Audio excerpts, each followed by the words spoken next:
What's up guys, welcome back to my channel. আশা করি সবাই খুব ভালো আছেন, সুস্থ আছেন। এখন 7টা বাজে, আমি 7টার কাছাকাছি উঠলাম। আর ওয়েদারটা দেখে, এই দেখুন, হাওয়া দিচ্ছে আর মেঘলা মেঘলা রোদ মিক্সিং। আমি এখন ব্রাশ করবো, দেন স্নান করবো। আস্তে আস্তে কথা বলছি কারণ এই পাশে আমার মা বসে আছে, আমি জানাতে আস্তে আস্তে কথা বলছি কারণ হচ্ছে আমার মা ওই ঘরে রয়েছে আর আমি এখন ব্রাশ করে করে স্নান করে নেবো। আমি সেটা মাকে জানাতে চাই না, ওই কারণে আস্তে আস্তে কথা বলছি। তো চলুন, দেখুন রোদ্দুরটা চলে গেল আবার। তো চলুন, ব্রাশ করে নিই, স্নান করে নিই, তারপর আপনাদের সাথে কথা বলছি। ওই কারণে আস্তে আস্তে কথা বলছি।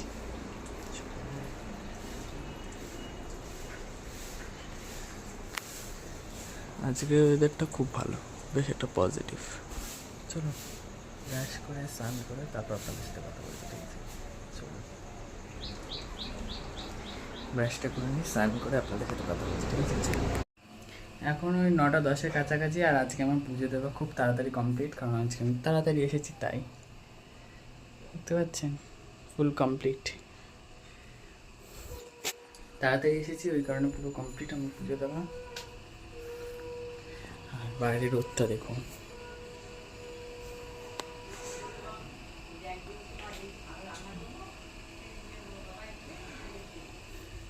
মোটামুটি যা রোদ উঠেছে আজকেও গরম পড়বে। গরম পড়লেও ওয়েদারটা কিন্তু খুব সুন্দর লাগছে দেখতে, বলুন। আমার তো খুব হেভি লাগছে দেখতে ওয়েদারটা। সে যাই হোক, আমার গোপালের ড্রেসটা দেখেছিলেন? এই দেখুন, ব্লু ব্লু, আর পাশে আমার রাধা মাধব। এখন যাব, গিয়ে ব্রেকফাস্ট করব, কারণ আজকে ডেকোরেশনের কাজটা আমার কমপ্লিট করতে হবে, কারণ আগের দিনকে হাফ হয়েছে, পুরো আমি কমপ্লিট করে উঠতে পারিনি। আজকে আমাকে ডেকোরেশনের কাজটা যে করে হোক কমপ্লিট করতে হবে। তো চলুন ঠাকুর বন্ধ করে ঘরে যাই, গিয়ে আপনাদের সাথে কথা বলছি, ঠিক আছে? চলুন। আগে ওই গাছে একটা টগর ফুল ফুটেছিল, জানেন? চলুন। 9:45 বাজে, আমি চলে এসেছি কি অনেকক্ষণই চলে এসেছি, দেখলেনি, পুজো টুজো দিয়ে। আর এখন আমার এখানে ব্রেকফাস্ট চলে এসছে। আজকে আমার ব্রেকফাস্ট রয়েছে ডাল সিদ্ধ, ভাত আর বেগুন ভাজা। এটা খাবো, খেয়ে দিয়ে ডেকোরেশনের কাজটা আজকে আমাকে এনি হাও কমপ্লিট করতেই হবে, কারণ সময় নেই আর কাজ অনেক বাকি। সে যাই হোক, একটুখানি রোদটা কমেছিল জানেন, এখন আবার উঠলো। দেখুন আকাশটা, আমার আকাশটা দেখতে ভালো লাগছে। গরম লাগলেও আকাশটা এত সুন্দর লাগছে না, just wow wow wow wow. এক ঝলক দেখাবো, হ্যাঁ, ডেকোরেশনের কাজটা একটুখানি এরকমভাবেই দেখাবো। পুরোটা দেখালে তো রিভিলই হয়ে গেল। তো চলুন জানলাগুলো খুলি।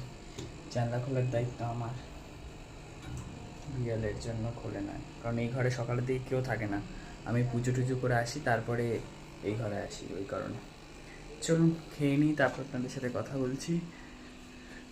9:45 বাজে, খেয়ে নিই। চলুন গাইজ, 4:30 মতো বাজে, আমি হাঁপাচ্ছি বুঝতে পারছেন।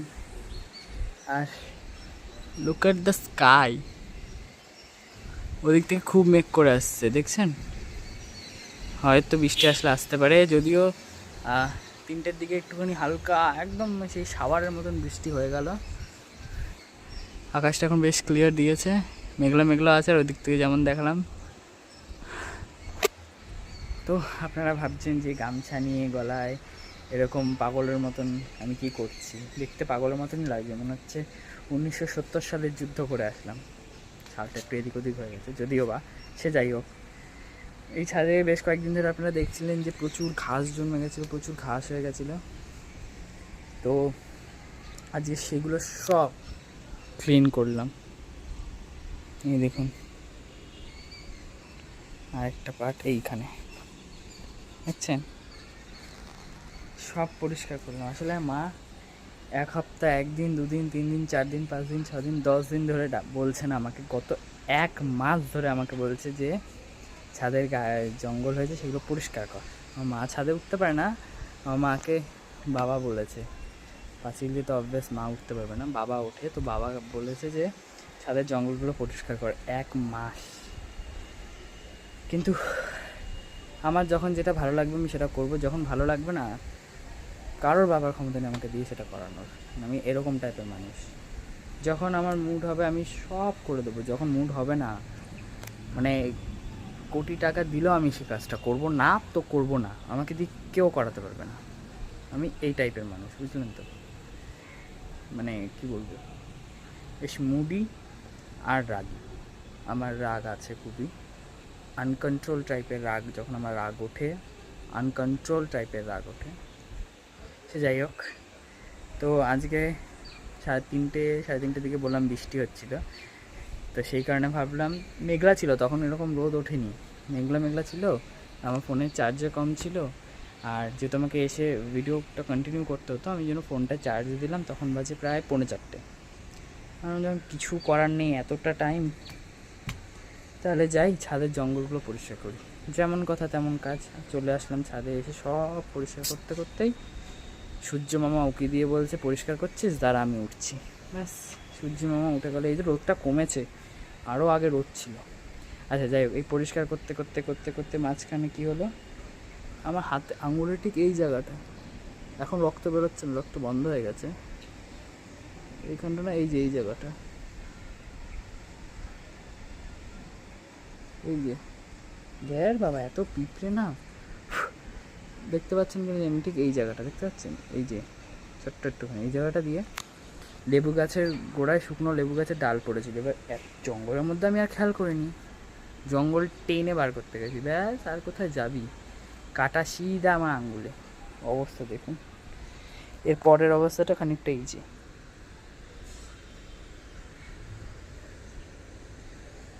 এটা আপনারা দেখলে হয়তো ভাববেন যে মাটির দাগ বা অন্য কোনো কিছুর দাগ, এটা অন্য কোনো কিছুর দাগ না, এগুলো সব রক্তের দাগ। রক্ত বেরোচ্ছিল, এখন রক্তটা বন্ধ হয়ে গেছে। সে যাই হোক, একটুখানি কাটা দেখলে হবে না। আর আমি এখানে ঘেমে ন্যাকড়া হচ্ছি, আর দেখতে পাচ্ছি একটা ঘুড়ি এদিকে আস্তে আস্তে আসলো না, দেখলেন? ঘুড়িটা কেটে গেছে, পড়বে অন্য কোথাও গিয়ে পড়বে, আর হাওয়া যদি সাথ দেয় তাহলে এখানে পড়তে পারে, পড়বে না। চাতক পাখির মতন হা করে চেয়ে থাকতে হবে। পুকু ঘুড়ি পর পর পর পর পর, এই দেখুন এই দেখুন এই দেখুন, এমন জায়গায় কি পড়বে কারোর ক্ষমতা থাকবে না সেখান থেকে টেন নিয়ে আসা। কোথায় গেল কাগিরা? ওই দেখুন গাইস, কোথায় পড়লো, ওই গলিতে, দেখতে পাচ্ছেন? দেখতে পাবেন না, অন্ধকার প্রচুর। এমন জায়গায় পড়লেও আনার ক্ষমতা নেই, পেলে আমাদের ওই যে সেই ভাইটা আগের দিন আগে একটা ভিডিওতে দেখছিলেন না, ঘুড়ি ওড়াচ্ছিল 15ই আগস্টের দিন, ওকে দিয়ে দিতাম, ও ঘুড়ি খুব ভালোবাসে ওড়াতে, আমি ঘুড়ি ওড়াই না তো। সে গামছাটা নামাই, বুঝলেন? বিকাল বিকাল আমি চাষবাস করে নিলাম খানিকটা, বুঝলেন?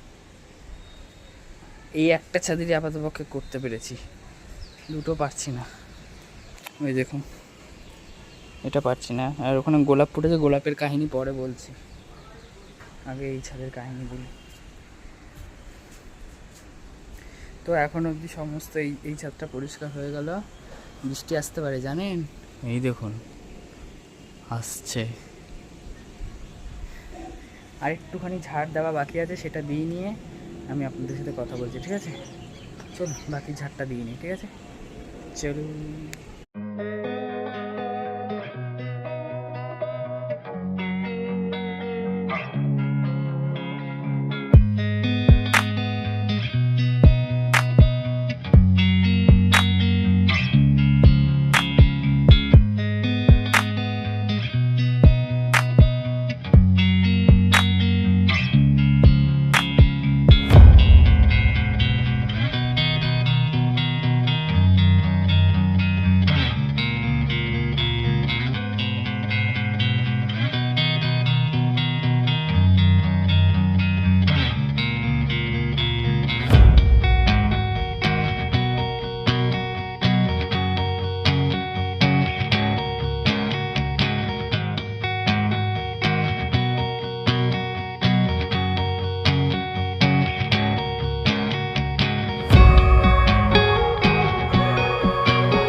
আমাকে দেখতে এরকমই লাগবে, পাগলের মতন। এই দেখুন গাইজ, আসছে বুঝলেন, একবারে সেজে গুজে আসছে। সে যাই হোক, এবার আপনাদের সাথে শেয়ার করি গোলাপ কাহিনী। কাহিনী বলতে কি, আমি না নিচের ছাদে যাব না, ভীষণ রোদ্দুর। দেখুন ওই পাশে একটা গোলাপ ফুটেছে, দেখছেন? আচ্ছা, এই যে গোলাপটা দেখতে পাচ্ছেন যেটা ফুটে রয়েছে, এই গোলাপ ফুলটা প্রায় আপনার ফুটেছে, এত রোদ্দুর না ওখানে দাঁড়াতে পারছি না, 7:30-8টার দিকে। তো ওই গোলাপটা যখন ফুটেছে তখন এত সুন্দর লাগছিল, কিন্তু ওটা আমি পারিনি যে গাছে থাক, একদিন থাক, কালকের দিনকে পেরে গপুকে দিয়ে দেবো, গপু বলতে গোপালকে, গপুকে দিয়ে দেবো। কিন্তু ওই গোলাপটা রোদের তেজে পুরো মানে সাইডে পাপড়ির সাইডগুলো না পুরো পুড়ে গেছে। দেখি কাল অবধি যদি থাকে তাহলে পেরে গপুকে দেবো, নাহলে গাছই শুকিয়ে যাবে। ওই ছাদের জঙ্গল পরিষ্কার করার আর এখন আমার ইচ্ছা করছে না, ভালোও লাগছে না। আর এই রোদ্দুরের জন্য না কোনো কাজ করে শান্তি নেই। এই ছাদে দেখুন জঙ্গলে ভর্তি হয়ে রয়েছে, কিন্তু আমার কিছু করার নেই, একটা একটা করে করতে হবে সব একবারে। কোনো জিনিস একবারে কমপ্লিট করতে চাইলে হবে না, আমার কি কারোরই হবে না, কোনো জিনিস একবারে হয় না, আস্তে ধীরে করতে হয়। আরও একটা জিনিস দেখাবো, চাষবাস করতে গিয়ে মানুষের সোনা পায়, রূপো পায়, আর আমি বাড়িতেই চাষবাস করতে গিয়ে পেয়েছি পিঁপড়ের ডিম। হ্যাঁ, ইন্টারেস্টিং জিনিসপত্র হয় বুঝলেন আমার সাথে। আমি জানি না দেখাতে পারবো কি না আপনাদের।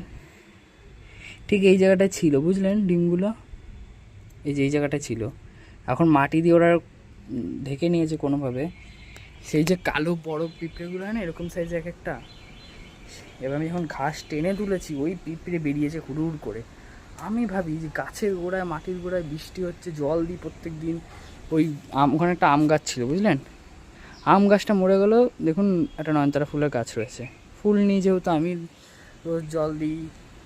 হ্যাঁ, এই পিঁপড়েগুলো এখানে রয়েছে কি করতে এখন অবধি, রোজ জল দিচ্ছি তাও যাচ্ছে না। এখন জানতে পারি যখন আমি মাটি খুঁড়ি, তখন দেখি ঠিক ওই পিঁপড়েগুলোর সাইজেরই এরকম সাইজের এক একটা ডিম ভেতরে। তখন বুঝলাম যে জল বৃষ্টি এত কিছু হওয়ার পরও পিঁপড়েগুলো ওখান থেকে নড়ছে না কেন, নড়বে কি, ডিম রয়েছে না। চাইলে আমি মাটি খুঁড়ে সব ফেলে দিতে পারতাম, কিন্তু কেমন লাগে না একটা, বলুন তো। আমরা একটা প্রাণ জন্ম দিতে পারি না, সেখানে একটা প্রাণ মারবো কী হিসাবে। এরকম পিঁপড়ে কত পায়ের তলায় পড়ে যাচ্ছে। সেদিনকে ফেসবুকে একটা ভিডিও দেখছি, যেখানে একটা কুকুরকে, আমি জানি না জায়গাটা কোথায়, একটা কুকুরকে অনেক দূর থেকে তাড়া করে নিয়ে আসছে একটা লোক, আর রীতিমতো গুলি করবে বলে।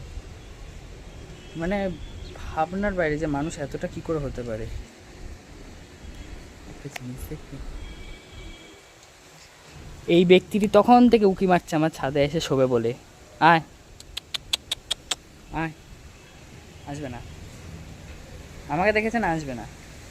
এদিকে যখন নিচে যায়, নিচে ম্যাও ম্যাও করে একটু, আহা আহা, ও হো হো, আইস,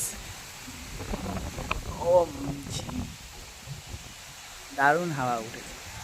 তো সেই ভিডিওটাতে আমি দেখছিলাম যে এইখানে না, ওই কলকাতায় নয়, এটা ওই বিহার টিহারের ওই দিকেই হবে, নন বেঙ্গলি, যে বন্দুক নিয়ে আসছে। এবং রীতিমতো একটা বাড়ির লোক, বাড়ির মানে কী বলবো, যেখানে মেরেছে তার অপোজিটই বাড়িটা, সেই বাড়ির লোকগুলো দাঁড়িয়ে দেখছে, আর সেই বাইকে করে ছুটে এসে সেই কুকুরটাকে সেই বাড়ির সামনেই গুলি করলো, আর সেই মানুষগুলো হা করে দেখছে, গুলি করে মারলো।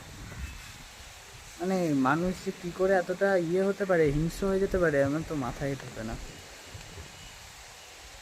না পারে এরকম কত জানেন, আমাদের এই পাড়াতেই কালো বিড়ালের বাচ্চা, মানে যে নিয়েছিল জানি না কার বাড়িতে হয়েছে না হয়নি, মেঘ করে আসছে দেখুন, আসবে বুঝলেন জোরে। সে যাই হোক, কার বাড়িতে হয়েছিল কি জানি না, কিছু এসে ছেড়ে দিয়ে গেছে বুঝলেন।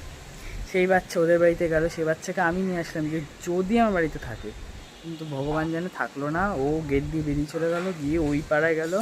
ওই যে গোলাপি রঙের বাড়িটা দেখছেন, ওরাও পশুপ্রেমী, ওদের বাড়িতে অনেক বিড়াল কুকুর রয়েছে, ওরা রাখে। তো ওদের বাড়িতে গেল, তারপর ওদের বাড়ি থেকে বেরিয়ে গেল, আর কোনো খোঁজ খবর কিছু নেই।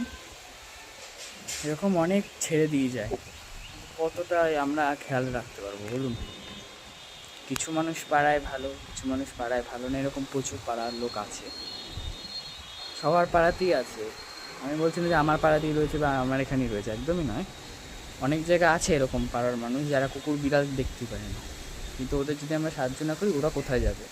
এই যে আমার এখানে বলেছিলাম বিড়ালে বাচ্চা দিয়েছিলাম, আমি এখানে ঘর ঠর সব করে দিয়েছিলাম, কিন্তু পারবো হয়ে বাচ্চাটা মারা গেল। আমি ভেবেছিলাম ওটাকে আমি রাখবো, পুষবো, আমার এতটা কাছে হয়ে গেছিলো, ওই জন্য আমি এখন কুকুর বিড়াল বাইরে থাকো, আমি আদর করবো, খাওয়াবো, কিন্তু ওই যে বাড়িতে আনবো এরকম করে করে একটা কুকুরের বাচ্চা ভেবেছিলাম বাড়িতে আনবো। সেই কুকুরের বাচ্চাটা আমি ওদের বাড়িতে হয়েছিল, ওদের বাড়িতেই ছিল, বাড়িতে আনবো ভেবেছিলাম, ব্যাস কী হলো না, গায়ে পোকা হলো, মারা গেল। এরপর আমাদের ঘরে বিড়ালে বাচ্চা দিল, সেখানে একটা বিড়ালের বাচ্চা বেঁচে, মানে কোথাও অন্য কোথাও দিয়েছিল দুটো, একটা ওই যেখানে আগে দিয়েছিল সেখানেই মারা গেছে, আর একটা ছিল আমার বাড়িতে খাটের তলায় এনে তুলেছিল। আমি ভেবেছিলাম যে এটাকে রাখবো, পুষবো, সেই বিড়ালের বাচ্চা, সেই মাটা কী করলো বাইরে নিয়ে আমি দেখাচ্ছি, আমি রীতিমতো বাচ্চাটাকে মরতে দেখেছি জানেন। ওই সামনের বাড়িটা দেখতে পাচ্ছেন, পুঁই শাক হয়েছে, ওই নিচটা নিয়ে রাখলো, কুকুর ঢুকলো এপাশ থেকে, মানে এদিক থেকে এদিকে আচার মারলো, ব্যাস বাচ্চাটা মরে গেল। সেকেন্ড বাচ্চাটা পারবো হয়ে মারা গেল। ওই জন্য আর আমার ইচ্ছা নেই কুকুর বিড়াল কিচ্ছু পোষা ভাই। যতভাবে বাড়িতে আনবো তখনই কিছু না কিছু হয়। আমার একটা সময় না খরগোশ ছিল জানেন, চকলেট কালারের একটা বড় খরগোশ ছিল, তার নাম ছিল মিকো, খুব ভালো ছিল, মিকো করে ডাকলে চলে আসতো। ইচ্ছা আছে খরগোশ পোছার, দেখি কতদূর কী হয়। সে যাই হোক, চলুন, হ্যাঁ এত সুন্দর হাওয়া দিচ্ছে, খানিকক্ষণ ছাদে দাঁড়াই, তারপর নিচে যাব, নিচে গিয়ে গা হাত পা ধোবো। তো আমার গল্প আজ এই পর্যন্তই। সবাই খুব ভালো থাকবেন, হ্যাপি থাকবেন, চেষ্টা করবেন আশেপাশে মানুষগুলোকে হ্যাপি রাখার। আর ওয়েদারটা এত ভালো হয়েছে, হাওয়া দিচ্ছে তো দারুণ লাগছে। দেখুন আমাকে চাষবাস করতে দেখে আমার বোন ঘর বাড়ি ভাঙার কাজ শুরু করে দিয়েছে। দেখুন বললাম দেখে ওইদিকে হাঁটা দিল, দেখলেন? চলুন, হ্যাঁ টাটা।